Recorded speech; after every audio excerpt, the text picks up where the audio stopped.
You need to stop wasting time with these silly dreams and focus on reality, my mother Carol snapped, slamming my community college textbooks onto the kitchen counter. The sound echoed through our cramped house in Little Rock, Arkansas, making me flinch. I had just gotten home from my morning shift at Westland Manufacturing, where I operated machinery for 8 hours before rushing to my afternoon classes. My name is Elise Walker, and I'm 21 years old. For the past 3 years, I've been juggling a full-time job with part-time community college courses, desperately trying to build a future for myself. My parents Raymond and Carol had made it clear from the moment I graduated high school that I wasn't college material. They convinced me that pursuing higher education was a waste of time and money that our family simply didn't have. "Elise, honey, you're just not built for academic work," my father Raymond had said when I first mentioned wanting to attend university. "You're much better suited for practical work. There's nothing wrong with that." His words had stung, but I believed them. After all, they were my parents. They knew me better than anyone, right? So I took a job at the manufacturing plant, working double shifts whenever possible to save money. The work was exhausting, my hands constantly aching from operating the heavy machinery. But I told myself it was temporary. Secretly, I had enrolled in community college courses with my own money, attending classes in the evenings and weekends. My parents thought I was working extra shifts or hanging out with friends. "Why are you even bothering with this?" Carol continued, flipping through my biology textbook with obvious disdain. "You're already making decent money at the plant. Isn't that enough?" I felt my jaw tighten. "Mom, I want more than just getting by. I want to become a nurse, help people, maybe even go to medical school someday." Raymond looked up from his newspaper, shaking his head. "Medical school? Elise, be realistic. You barely made it through high school. College is for smart kids, and there's no shame in admitting that's not you."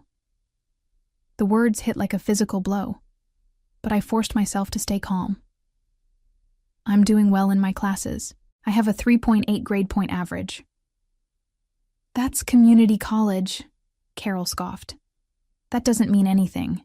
Real universities are completely different. You just end up dropping out and wasting everyone's time and money." I grabbed my books and headed toward my room, but Raymond's voice stopped me. "We're just trying to protect you from disappointment, sweetheart. We've seen how the world works. People like us don't get fancy degrees. We work hard with our hands and make an honest living." As I closed my bedroom door, I wondered why my parents seemed so determined to crush my dreams. Something felt wrong about their constant discouragement, but I couldn't quite put my finger on what it was. Growing up, I had always been told that my family struggled financially. My parents worked at various jobs throughout my childhood, Raymond as a warehouse supervisor, and Carol as a receptionist at a dental office. They lived modestly, but not uncomfortably. We had a decent house, reliable cars, and never went without basic necessities. Yet whenever I mentioned college, they insisted we couldn't afford it. "Education is expensive, Elise," Carol would say whenever the topic came up. "We've got bills to pay and your father's retirement to think about. We can't just throw money away on pipe dreams." My grandfather, Arthur, my father's dad, had always been supportive of my academic interests. During family gatherings, he would ask about my grades and encourage me to keep studying. He was a retired engineer who had worked for Trevanta Corp for 35 years before retiring comfortably. Unlike my parents, he believed in the value of education. "Your grandmother and I always regretted not having more opportunities when we were young," he would tell me. "Education opens doors that nothing else can. Don't let anyone convince you otherwise." But my parents always seemed uncomfortable when Grandfather Arthur talked about education. They would quickly change the subject, or make excuses about why college wasn't practical for our family. I noticed how they would exchange meaningful looks whenever he brought up my future prospects. My relationship with my cousin Marcus, Uncle Dennis's son, had become strained over the years. Marcus was the same age as me and had gone straight to university after high school. During family gatherings, he would talk about his classes, his internships, and his bright future. My parents would smile and congratulate him, then turned to me with pity in their eyes. "See how different people have different paths?" Raymond would say quietly. "Marcus is the academic type. You're more practical." What hurt most was hearing how my parents talked about me to other family members. I had overheard Carol talking to my Aunt Patricia at last year's Thanksgiving dinner. "Elise just isn't motivated for school," Carol had whispered. "She's content working at the plant. Some people are just happier with simpler lives." The conversation had made me feel ashamed and angry. They were painting me as lazy and unambitious when I was working harder than anyone I knew. I was exhausted from juggling work and school, sacrificing sleep and social activities to pursue my education in secret. My savings account was pathetically small, despite working constantly. Between rent money I gave my parents, car expenses, and tuition payments, I barely had anything left. I lived on cheap ramen noodles and peanut butter sandwiches, wearing the same worn-out clothes for years. Every textbook was bought used.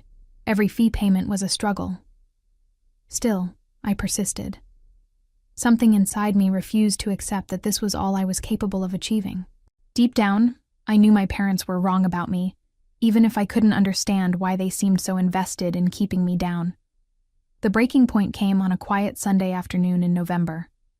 I was studying for my anatomy exam at the kitchen table when I heard a car pull into our driveway. Through the window, I saw Grandfather Arthur's familiar blue sedan. He visited occasionally, usually unannounced, bringing his warm smile and genuine interest in my life.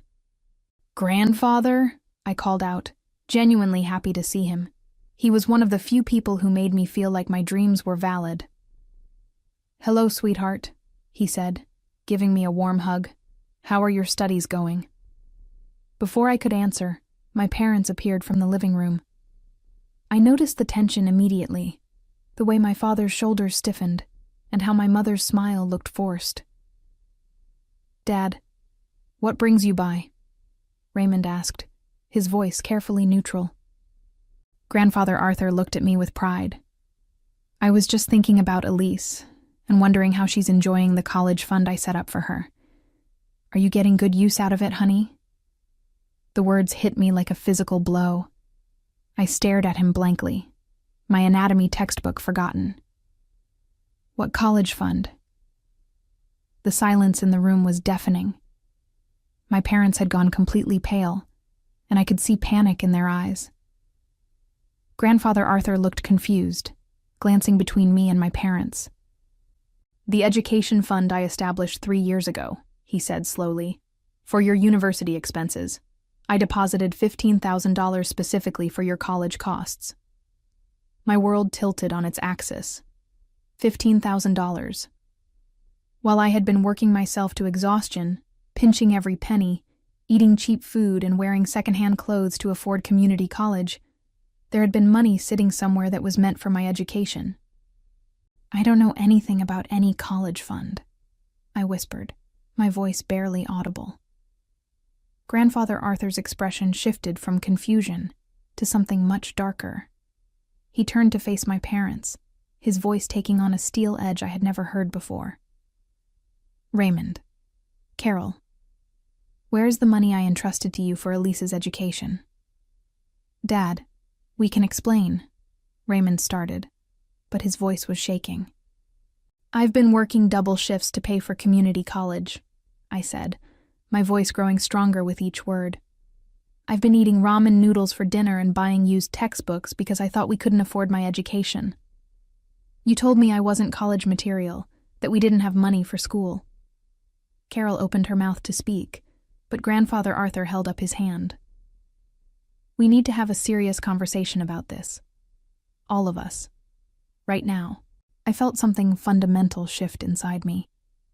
The shame and self-doubt I had carried for years began transforming into something else entirely. Anger, betrayal, and a growing determination to understand exactly how deep this deception went. "Don't worry, Grandfather," I said, my voice steady despite the storm raging inside me. "I'll handle this." The confrontation that followed was unlike anything I had ever experienced in my family. Grandfather Arthur demanded to see documentation of the fund he had established, while my parents stumbled through increasingly desperate excuses. I sat at the kitchen table, my hands clenched into fists, watching my entire understanding of my life crumble. "The money is safe," Raymond insisted, sweat beading on his forehead. "We just thought it would be better to invest it until Elise was ready for a real university. Community college isn't what you intended the fund for." "Community college is exactly what the fund was for," Grandfather Arthur snapped. "Any educational expense Elise incurred. That was explicitly stated when I set this up." I found my voice, though it sounded strange and foreign to my own ears. "How much money are we talking about?" Grandfather Arthur turned to me, his expression gentle, despite his obvious anger at my parents.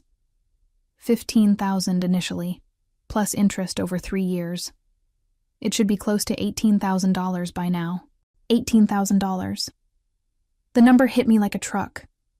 I calculated quickly in my head. That was more than I had made in my entire part-time work history. It was enough to pay for my remaining community college courses and transfer to a 4-year university with money left over. "I want to see the account statements," I said firmly. "Right now." My parents exchanged another one of their meaningful looks, and I realized I had been seeing these silent communications my entire life without understanding their significance. They were always plotting, always coordinating their story. "Elise, honey, you're getting upset over nothing," Carol said, reaching out to touch my arm. I pulled away sharply. "Don't touch me, and don't call me honey. Show me the account statements for my college fund. Now." "The money is tied up in investments," Raymond said quickly. "It's not easily accessible right now. The stock market, you know how it is." Grandfather Arthur's face was turning red. "I specifically instructed you to put that money in an education savings account, not to invest it in the stock market. Where is my money, Raymond?" The word "my" hung in the air like an accusation. It wasn't even technically my money. It was Grandfather Arthur's money that he had entrusted to my parents for my benefit, which made their betrayal even more profound. "We needed to make some financial adjustments," Carol admitted quietly. "The roof repairs last year. Raymond's car troubles. We borrowed against it temporarily." "Borrowed against it?" I stood up so fast my chair scraped against the floor. "You spent my college money on car repairs." "We plan to pay it back," Raymond said defensively. "And like we said, we didn't think you were serious about college anyway. You never mentioned wanting to go to university." "Because you convinced me I was too stupid." The words exploded out of me. "You spent 3 years telling me I wasn't smart enough, that college was a waste of time for someone like me. You made me believe I was worthless." Grandfather Arthur was staring at my parents with an expression of complete disgust. "You sabotaged your own daughter's future. You took money specifically designated for her education and spent it on yourselves while convincing her she wasn't worthy of that education." The full scope of their manipulation was becoming clear. They hadn't just hidden the money. They had actively worked to undermine my confidence and ambition so I wouldn't ask questions about college funding. They had shaped my entire self-perception to cover up their theft. "I'm going to need detailed financial records," Grandfather Arthur continued. "Bank statements, investment accounts, receipts for where this money went. And I'm going to need them today." "Dad, please," Raymond pleaded. "We can work this out as a family." "Family?" I laughed bitterly. "Is that what you call lying to someone for 3 years while they work themselves to exhaustion? Is that what you call stealing someone's future?"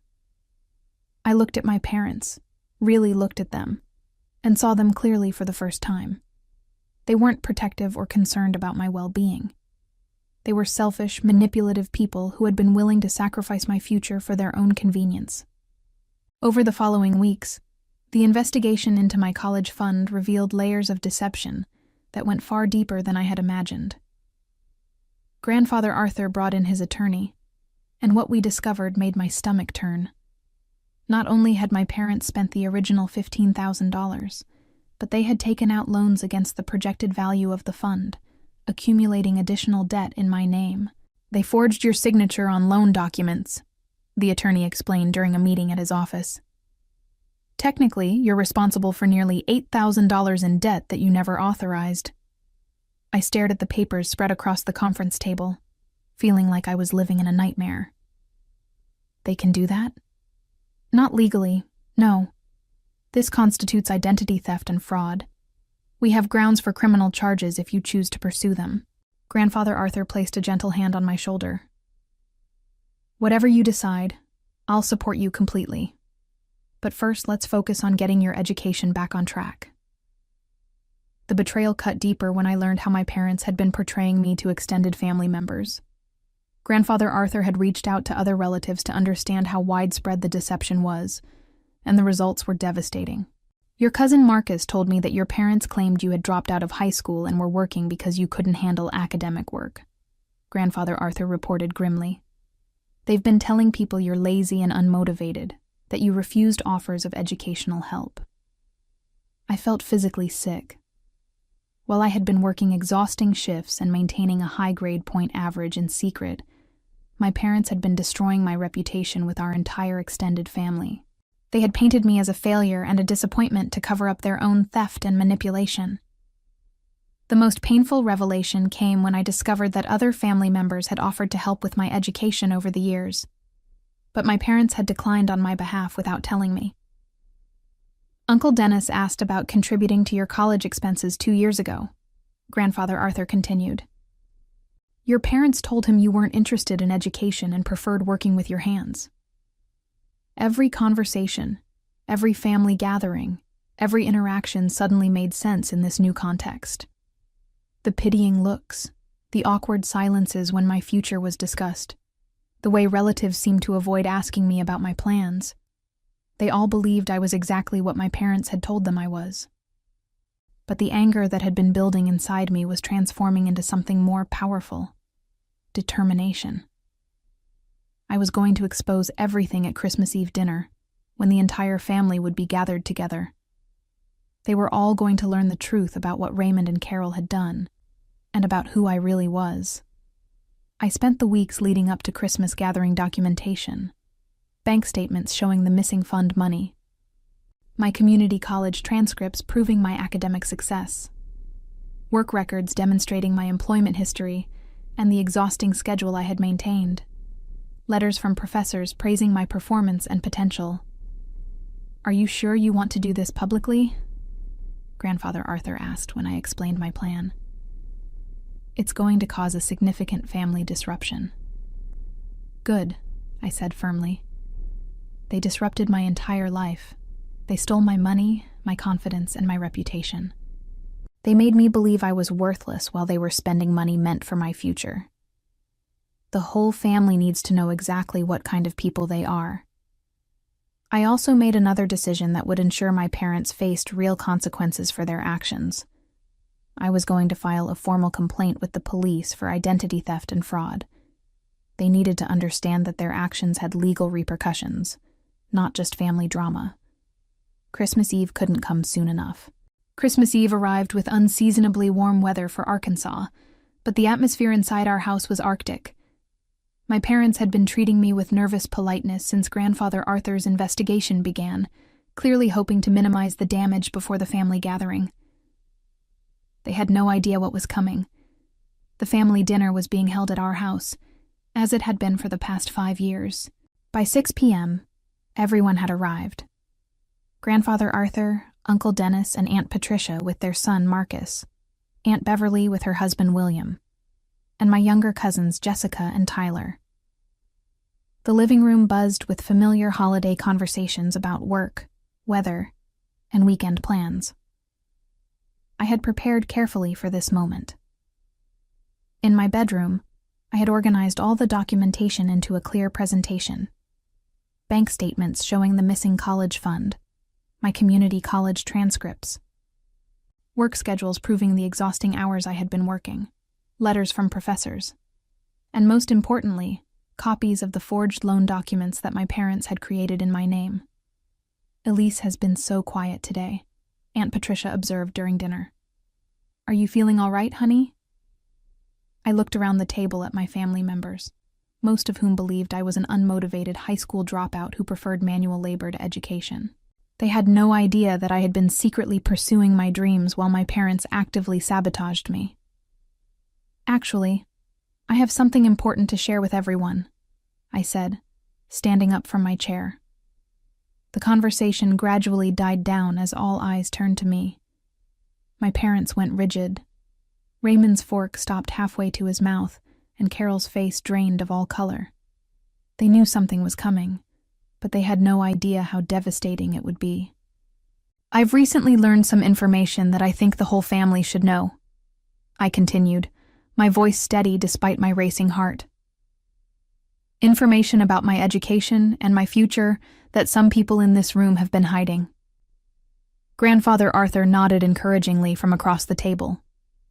He had been waiting for this moment almost as eagerly as I had. 3 weeks ago, Grandfather Arthur asked me how I was enjoying the college fund he had set up for me. I paused, letting the words sink in. I had to tell him I didn't know anything about any college fund. Uncle Dennis looked confused. What college fund? The $15,000 that Grandfather Arthur entrusted to my parents 3 years ago, specifically for my educational expenses, I said clearly. Money that I never saw, never knew about, and never benefited from. The silence was immediate and complete. Marcus was staring at me with his mouth open. Aunt Beverly had put down her wine glass and was looking back and forth between me and my parents. While this money was sitting in an account somewhere, I've been working double shifts at Westland Manufacturing to pay for community college classes, I continued.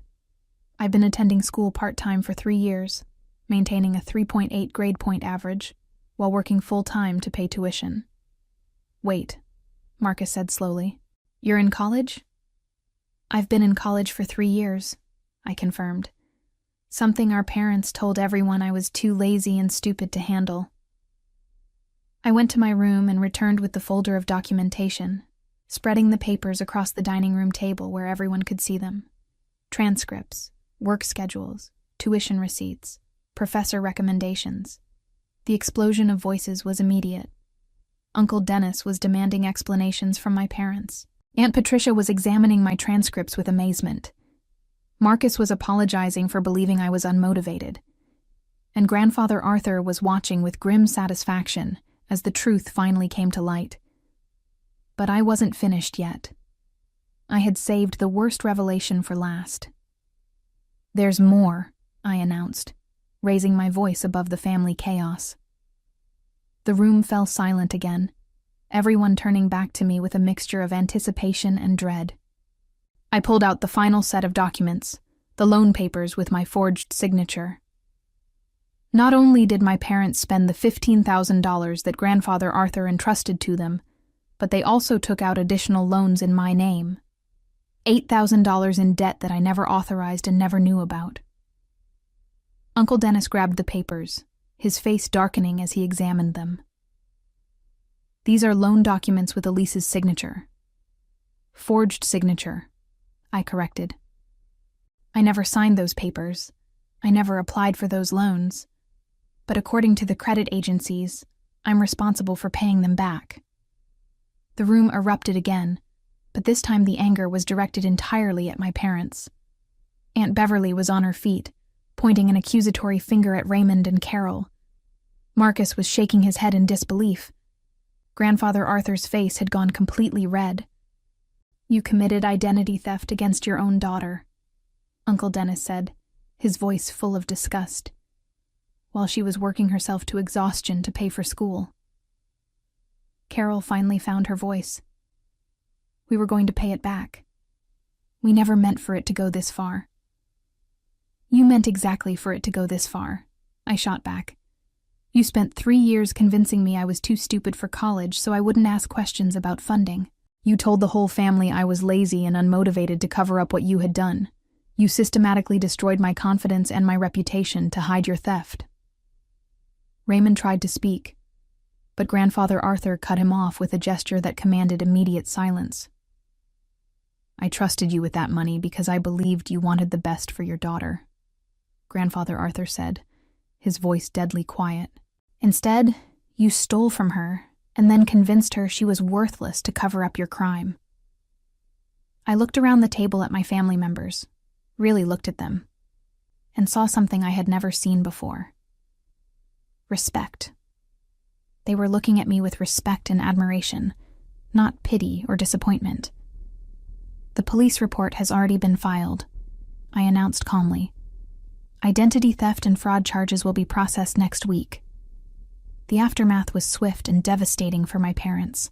As the family dinner dissolved into heated arguments and demands for explanations, Raymond and Carol found themselves completely isolated.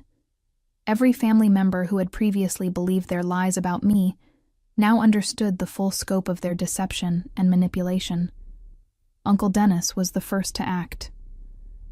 "Patricia and I want to contribute to Elise's education fund," he announced. "We should have questioned their story about you not being interested in college. We're sorry we believed them." Marcus looked stricken with guilt. "I feel terrible for thinking you were unmotivated. They told us you had dropped out of high school and refused help. I should have talked to you directly." Aunt Beverly nodded firmly. "William and I will help too. What they did is unforgivable." One by one, my extended family members pledged financial support for my education.